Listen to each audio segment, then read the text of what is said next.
This is Dr. Stewart of Timonium Foot and Ankle Center, and I'd like to spend a little bit of time talking about neuromas. Neuromas are a common condition that affect the foot and ankle, and they particularly affect the forefoot, but they can occur anywhere in the foot and ankle, and in fact, they can occur all over the body. But we're going to focus on neuromas of the foot particularly today, and we'll talk a little bit about neuromas that can happen in other parts of the foot and ankle. So to understand this, I really want to pull some pictures up so we can understand the anatomy.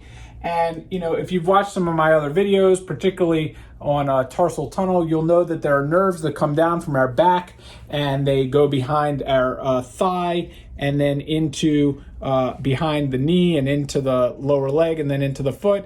And they terminate or end in the front of the foot. And nerves are like electrical wires. And nerves are some of the trickiest structures that we treat.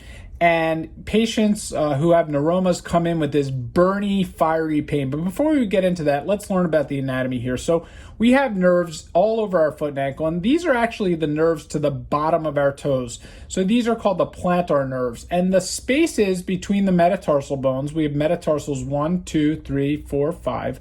The space between these bones is called the intermetatarsal space. And there are 4 of them, 1, 2, 3, 4. And the ligament that connects this is called the deep transverse intermetatarsal ligament. And that ligament connects the metatarsal heads to each other. And the nerves come underneath the ligament, and this is called the common nerve, and they branch off to the digital nerves. So they supply sensation to the sides of the toes and the bottom of the toes. And there's another nerve on top, which is not seen. And a neuroma is simply defined by thickening of the nerve. So this, in this picture, is a neuroma. And most of the pictures that you'll see that illustrate neuromas will show neuromas actually in this location, the third intermetatarsal space, and this is called a Morton's neuroma. And the reason it's in the third intermetatarsal space is because that's the most common area. With that being said, you can get neuromas in any of these intermetatarsal spaces, but the third is the most common area we will see it.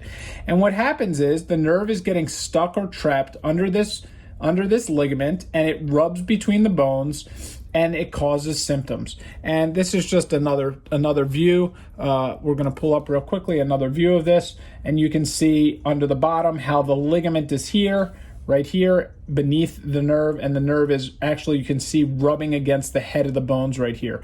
So that causes the symptoms of neuromas. Well, what are the symptoms of neuromas? Well, neuromas are really defined as something that causes burning and tingling in the toes. It can go backwards, meaning up into the foot, but it typically causes a lot of burning and tingling pain right in the forefoot. And we diagnose these by doing a physical exam. Physical exams are the best way to diagnose it. It's real important to differentiate bone pain versus neuroma pain. I find out that a lot of patients come into the office and they say to me, I have a neuroma. They've already diagnosed themselves. Dr. Google has already told them that they have a neuroma. And a lot of times they actually have bone pain or joint pain. And sometimes it's really hard to differentiate between joint pain and neuroma pain because those anatomical structures are so close together. The big difference is neuromas are generally have a very distinct characteristic clinical response, meaning that when you push between those toes, when you push over here on this area, when you take your thumb and you push there, patients generally, they hit the roof.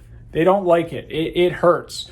And sometimes you can move the foot and you can hear this clicking between, or you can actually feel this soft tissue mass, and you squeeze the foot together, which actually pushes the bones together. And remember, I showed how the nerve can rub against the bone here. You can exacerbate that pain. So a good physical exam can really help to diagnose neuromas. Ultrasounds are a phenomenal way to diagnose neuromas. We use ultrasounds to use and visualize these neuromas, and you can see these nerves on ultrasound, and they're very thick and they're very distinct. And if you look at the nerves in the adjacent intermetatarsal spaces that are normal, you can really differentiate it. Sometimes if we're unsure if it's a neuroma, after looking at the ultrasound, we can do an MRI with contrast, which is very good at determining if a neuroma is there. And neuromas we try to treat with conservative care. Conservatively, we will offload the foot. We'll get patients in proper shoes. When I say offload, we'll make orthotics, which are insoles or devices that go in the shoes.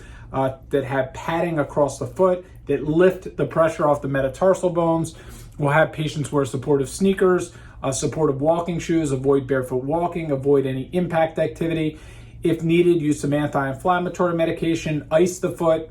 Neuromas tend to respond very well to steroid shots. Now, when you're using steroids, you have to be very sparing in steroids. You do not want to overutilize steroids. So when we do them, they can be a good diagnostic tool and a therapeutic tool. So we'll put a little local anesthetic and a steroid, and I'll use an ultrasound to make sure that I'm injecting right around the nerve. I never want to put the needle in the nerve, as that can cause further nerve damage. And what steroids can do is they can shrink that thickened tissue. So if you can shrink that nerve down enough, a lot of times you can get rid of the symptoms.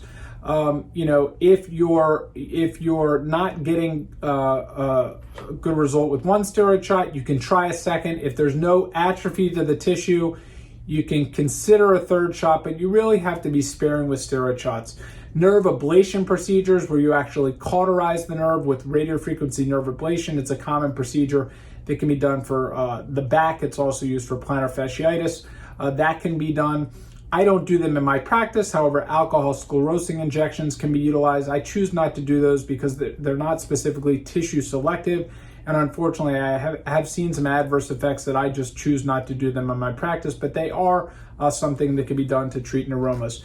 If neuromas fail conservative care, they require surgery. And, nerves are very tricky to treat. Nerves are probably the most unpredictable structure, but generally speaking, neuroma surgery is successful. And there are two ways that you can approach doing neuroma surgery. And I focus on trying to decompress the nerve. So I'm going to go back to our picture right here. And when I say there are two ways to do the surgery, you can either do the surgery by decompressing the nerve, which literally means just cutting the ligament, and you can also remove the nerve at the same time. Now, I choose to simply decompress the nerve by cutting the ligament, and I find that when I decompress the nerve, the ligament is now free, it pops up, it's free, and there's no pressure around there, and generally that eliminates the pain. If you do a nerve decompression, which is another term for releasing the ligament, and you're continuing to have pain, then you would go back in a second procedure and you would want to remove the nerve. You'd want to remove the neuroma. And when you do that, you're cutting out the branches to the toes, and you're actually going all the way back here. And you can't see it as well in this picture. Actually, the nerve usually goes back like this, and you're going to cut the nerve here and pull this out so it'll almost look like a Y. And the advantage of that is you will eliminate the pain associated with the neuroma. The disadvantage of that is you will now have permanent numbness in between the toes. So keep in mind that toes are subjected to pressure and trauma, and when you have no sensation, you have to be very mindful of visually inspecting your feet for any injury or trauma, and you want to try to avoid any injury to the feet. So my preference, because it generally works, is to release the ligament and decompress the neuroma. And patients are told before the surgery that if that surgical procedure is unsuccessful, they could require a second surgical procedure to remove the neuroma. But I can honestly say that I probably only had to do that once. Generally speaking, releasing the ligament is very successful, and it's a nice quick recovery barring any complications. The other thing that can happen with neuromas, and this is why you can see neuromas in another part of the body, is when you cut out a neuroma, the nerve that remains behind, when you do that surgery, you want to try and actually bury that nerve into some of the surrounding soft tissue. And if you do that, you generally can avoid this complication. But one of the complications that can occur with neuroma surgeries is you can develop what's called a stump neuroma. And a stump neuroma basically means where you cut the nerve, you now call that the stump, and you try to bury that stump. But if you bury that stump and it regrows, or if you don't bury that stump and it regrows, you can develop something called a stump neuroma, which stump neuromas can cause just as much pain as the original neuroma. I actually remember in residency seeing a patient that had a stump neuroma, and I've seen a lot of neuromas in my surgical training and in my career, and this was probably one of the biggest neuromas I've seen, and that was actually stump neuroma. So when you have to keep in mind that even if you have a neuroma removed, that does not mean that you will never have problems with that nerve again. And that kind of goes to my earlier comment of nerves can be very tricky and somewhat sometimes unpredictable in their behavior. And neuromas that occur in other locations are from injury. You can get irritation to a nerve. You can have a nerve transected either during a surgical procedure. Sometimes nerves can be damaged and neuromas can develop postoperatively, or from trauma or injury. Neuromas can be damaged, and you would treat them again conservatively with the standard of care, with resting, ice, elevation, steroid shots if needed, and as a last resort, certainly surgical care. So if you have a neuroma, if you want to learn more about neuromas, simply fill out a consultation request on this page, or feel free to give the office a call. Thank you.